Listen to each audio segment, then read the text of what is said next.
Shalom, salam sejahtera dalam Tuhan kita Yesus Kristus. Sahabat teduh, di mana saja Anda berada saat ini, kita akan mempelajari dan merenungkan firman Tuhan pada saat ini. Namun sebelumnya, mari kita satu dalam doa. Bapa di sorga, kebutuhan kami adalah kuasa Roh Kudus-Mu, mengurapi kami terlebih hamba-Mu yang akan berbicara pada saat ini. Berfirmanlah, kami mau mendengarkan, dalam nama Yesus Juru Selamat kami. Amin. Saudara-saudaraku yang kekasih, judul pembahasan kita pada saat ini adalah hidup yang disucikan. Mengapa hidup harus disucikan, saudara? Ayat tema kita saya ambil dalam 2 Raja-Raja pasalnya yang kedua. 2 Raja-Raja pasalnya yang kedua, ayatnya yang ke-21. 2 Raja-Raja pasalnya yang kedua ayat 21. Firman Tuhan berbunyi demikian. Mari kita baca. Kemudian pergilah ia ke mata air mereka dan melemparkan garam itu ke dalamnya serta berkata, beginilah firman Tuhan, telah kusehatkan air ini, maka tidak akan terjadi lagi olehnya kematian atau keguguran bayi. Saudara-saudaraku yang kekasih, pertanyaannya adalah, mengapa air di kota Yeriko ini harus disehatkan? Apa sebenarnya yang sedang terjadi dengan alam, lingkungan atau sumber air di kota Yeriko ini, sehingga air ini perlu disehatkan? Karena dikatakan sini air ini hanya mendatangkan kematian bagi penduduk kota Yeriko. Terlebih khusus di sini disebutkan hanya terjadi keguguran bayi di kota Yeriko ini. Jadi mengapa air ini harus disehatkan? Nah, saudara-saudara, ketika Elisa baru saja dinobatkan sebagai pengganti Elia karena Elia telah naik ke surga. Dia melanjutkan perjalanannya lalu singgah di kota Yeriko. Selama ia tinggal di kota Yeriko ini, para penduduk kota, orang-orang datang kepada Elia, lalu mereka bersungut, lalu mereka menyampaikan pengeluhan mereka. Nah, pengeluhan mereka ini di dalam 2 Raja-Raja 2 ayatnya yang ke-19 kita baca di sana. Berkatalah penduduk kota itu kepada Elisa, cobalah lihat, letaknya kota ini baik seperti tuanku lihat, tetapi airnya tidak baik dan di negeri ini sering ada keguguran bayi. Nah, jadi saudara-saudara, ini masalahnya yang terjadi di kota Yeriko. Kepada Nabi Elisa, penduduk kota menyampaikan keluhan mereka. Tuhan, lihat kota ini. Lihat kota ini. Kota ini letaknya baik, bangunannya baik, rapi, indah, bangunan-bangunan yang megah. Tapi sayangnya airnya tidak baik. Mengapa, saudara? Karena airnya hanya mendatangkan kematian. Bahkan dikatakan di sini mendatangkan keguguran bayi di kota Yeriko ini, saudara. Mengapa ini terjadi, saudara? Mengapa air di kota Yeriko ini hanya mendatangkan kematian? Yang harusnya air adalah sumber kehidupan. Sumber kehidupan bagi setiap orang. Sumber kehidupan bagi penduduk kota Yeriko. Tapi kita lihat di sini masalah terjadi bahwa air ini hanya mendatangkan kematian bagi penduduk kota. Saudara-saudaraku yang kekasih, sebenarnya wilayah Yeriko ini adalah wilayah yang indah.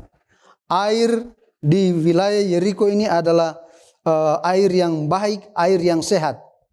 Namun di zaman Raja Ahab, dalam pengaruh Ratu Isabel, mereka telah membangun dewa-dewa berhala, penyembahan berhala, kemudian diadakan ibadah-ibadah yang merusak moral, sehingga tempat di sekitar kota Yeriko ini menjadi terkutuk ya, menjadi terkutuk, dan airnya ini di tempat ini menjadi tidak baik.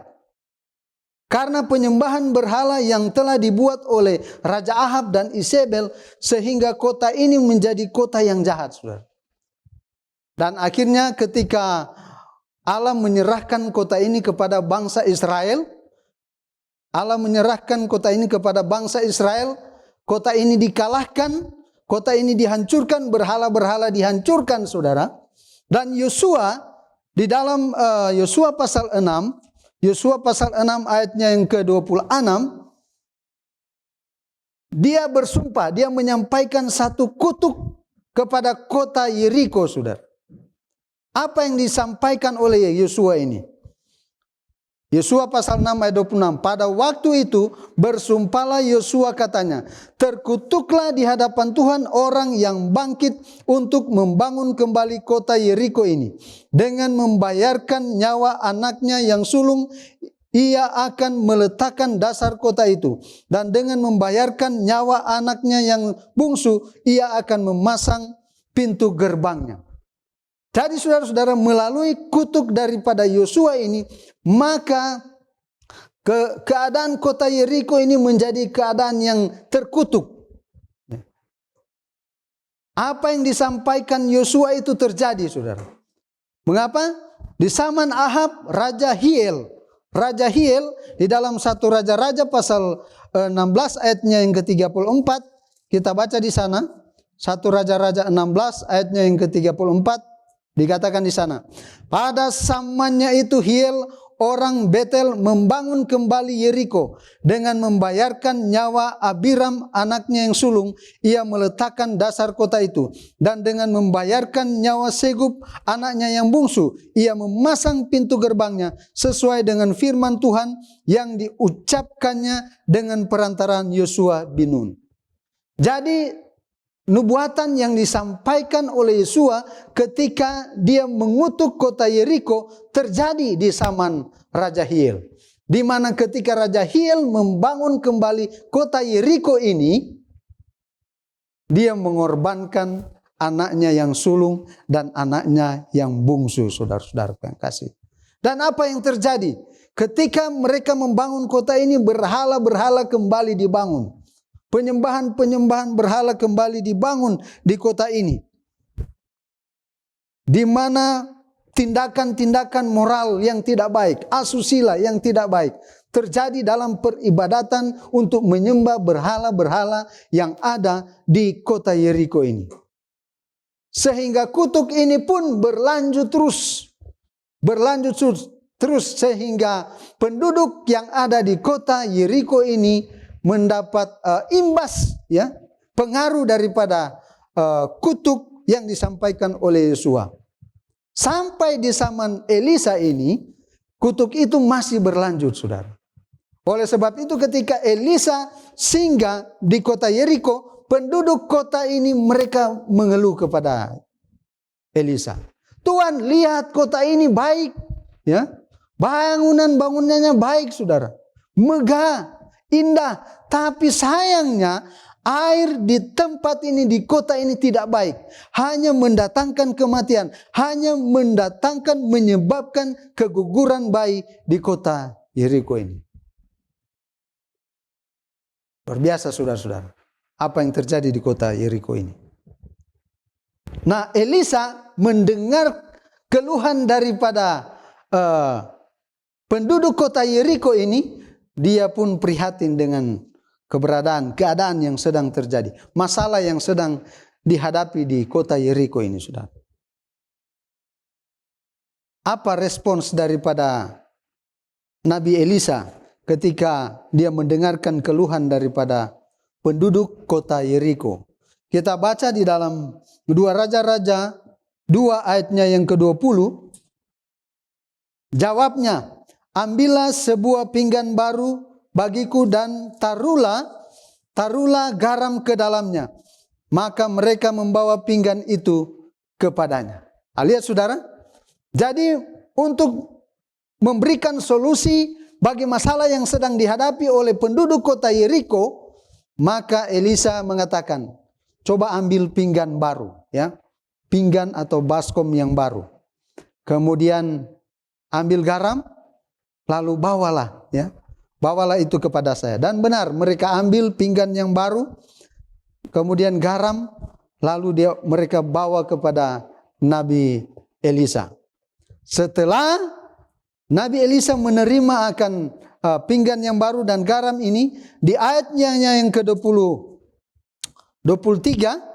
21, kemudian pergilah ia ke mata air mereka dan melemparkan garam itu ke dalamnya serta berkata, beginilah firman Tuhan, telah kusehatkan air ini, maka tidak akan terjadi lagi olehnya kematian atau keguguran bayi.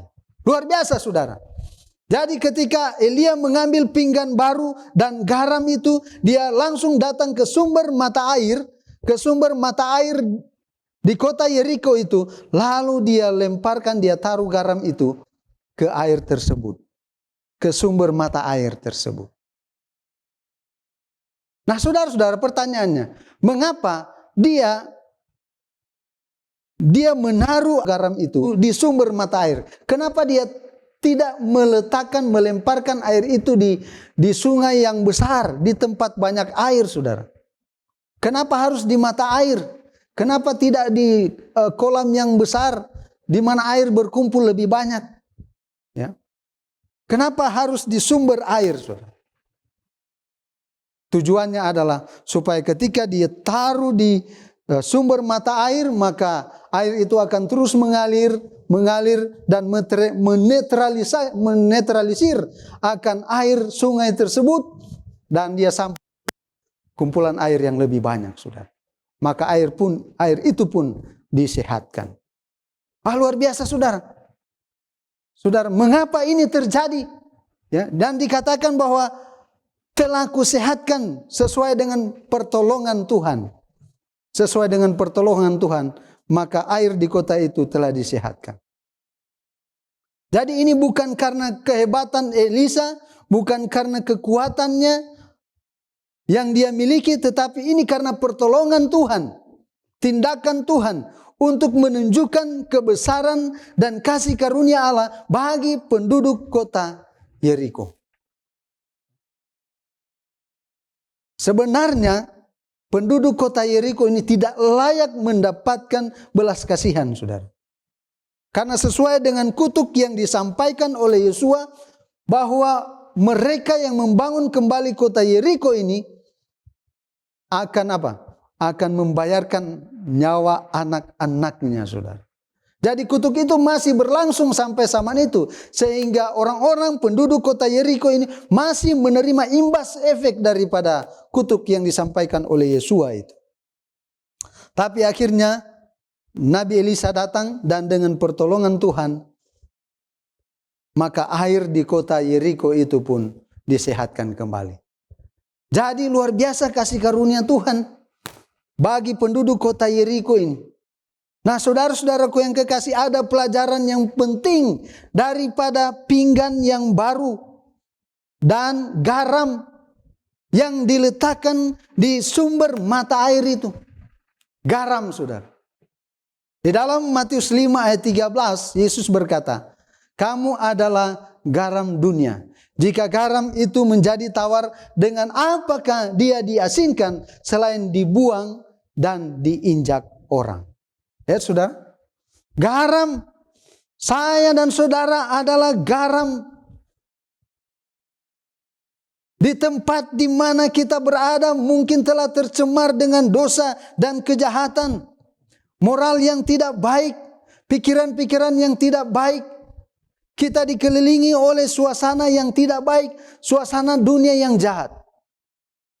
Dan Yesus memanggil kita untuk menjadi garam. Kamu adalah garam dunia. Ya. Menjadi penyedap, merubah suasana, menjadi pengaruh yang baik di mana saja kita berada, saudara. Dan Yesus berkata, hendaklah terangmu bercahaya di depan orang, supaya mereka melihat perbuatanmu yang baik dan memuliakan Bapamu yang di surga. Inilah maksud Tuhan. Inilah maksud daripada Elisa meletakkan garam, melemparkan garam ke sumber mata air. Nah, kenapa harus mata air, saudara? Nah, sumber mata air ini itu melambangkan kehidupan saudara. Hati dan pikiran saya dan saudara. Di mana hati kita ini jahat, saudara. Hati kita ini harus dibersihkan. Ya.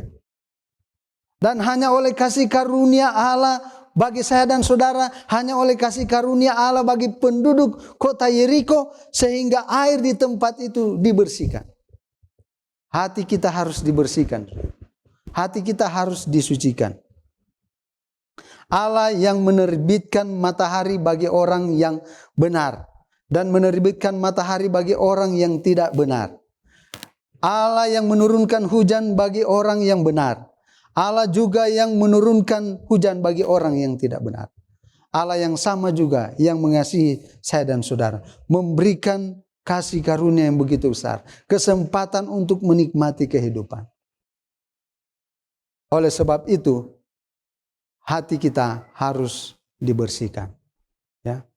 Siapa yang ada di hatimu? Siapa yang ada di hati saya dan saudara?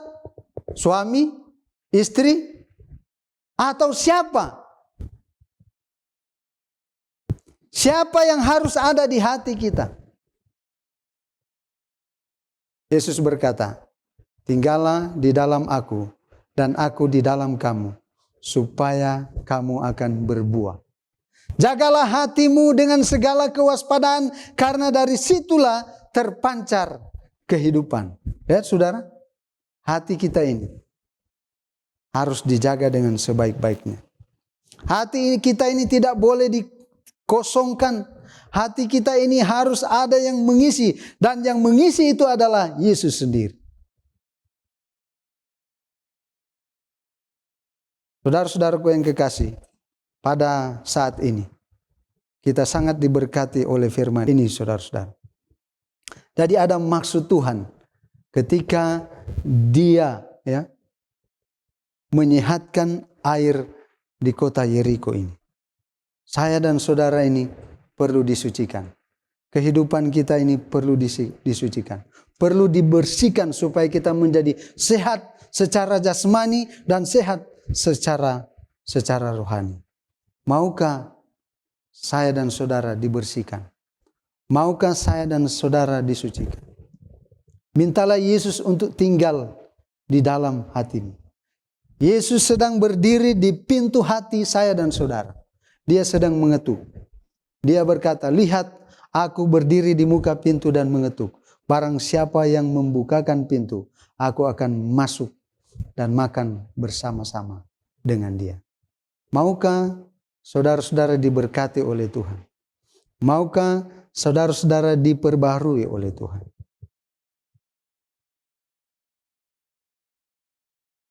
Saya kembali membacakan ayat yang terakhir di dalam 2 Raja-Raja pasal 2. Ayatnya yang ke-21. Kemudian pergilah ia ke mata air mereka dan melemparkan garam itu ke dalamnya serta berkata, beginilah firman Tuhan, telah kusehatkan air ini, maka tidak akan terjadi lagi olehnya kematian atau keguguran bayi. Dan saudara-saudara, mulai saat itu dikatakan demikianlah air itu menjadi sehat sampai hari ini sesuai dengan firman Tuhan yang telah disampaikan. Kalau kehidupan saya dan saudara diisi dengan Yesus, maka Dia akan mengubahkan kita. Dia akan menyehatkan kita. Dia akan menyucikan kita.